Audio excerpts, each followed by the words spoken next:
न्यायमूर्ति जोगल किशोर महांती 27तम स्मृति सभा विजु पट्टनायक छक निकटस्थ सारला भवन में न्यायमूर्ति जोगल किशोर महांती स्मृति समारोह 2025 अनुष्ठित हो जाए।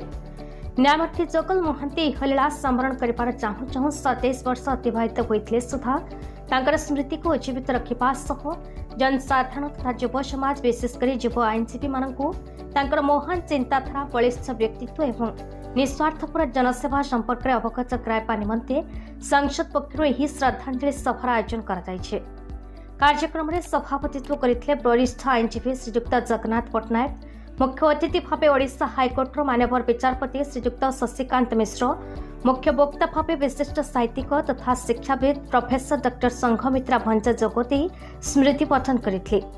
प्रोफेसर डॉक्टर सुलोचना दास स्वागत भाषण प्रदान करते। साधारण संपादक डॉक्टर सत्यराय वार्षिक विवरणी पाठ करते।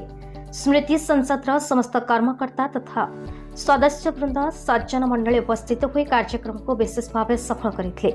सर्वश्रेष्ठ धन्यवाद अर्पण करते संपादक श्रीयुक्त वरदा प्रसन्न पट्टनायक।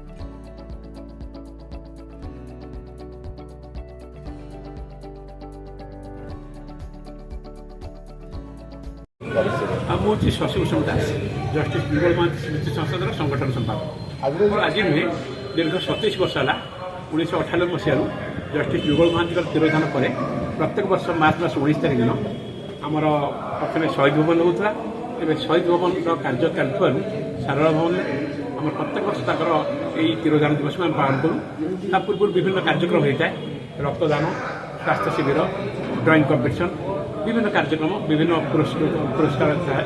से सब सरला ये आम प्रत्येक वर्ष जड़े न्यायमूर्ति, वरिष्ठ न्यायमूर्ति से जड़े मुख्य अतिथि था आगु जड़े आसूले गवर्नर कौन जड़े आमर मंत्री था।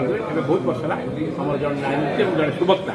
ए वर्ष आमर न्यायमूर्ति शशिकांत मिश्र ओडिशा हाइकोर्टर वरिष्ठ न्यायमूर्ति से होती आज मुख्य अतिथि और उद्घाटक एवं आमर श्रीमती भंज जी शैलवाड़ जी रमादेवी महिला विश्वविद्यालय ओडिया विभाग से होती मुख्य अध्यापिका सी आज आम मुख्य वक्ता तो स्मृतिचारण करने आम अनुष्ठान जी दीर्घ वर्ष प्रथम बर्तमान आम जगन्नाथ पट्टनायक जी वरिष्ठ आईनजीवी सी होती आम अनुष्ठान सभापति, डॉक्टर सत्यराय से साधारण संपादक, आम वरिष्ठ एडवोकेट और प्रशासक वरदाकांत पट्टनायक सी होती आम साधारण संपादक, आ डॉक्टर सुलोचना दास जी की आमर किसी जो न्यायिक परामर्श देते आमको दिग्दर्शन दूसरे।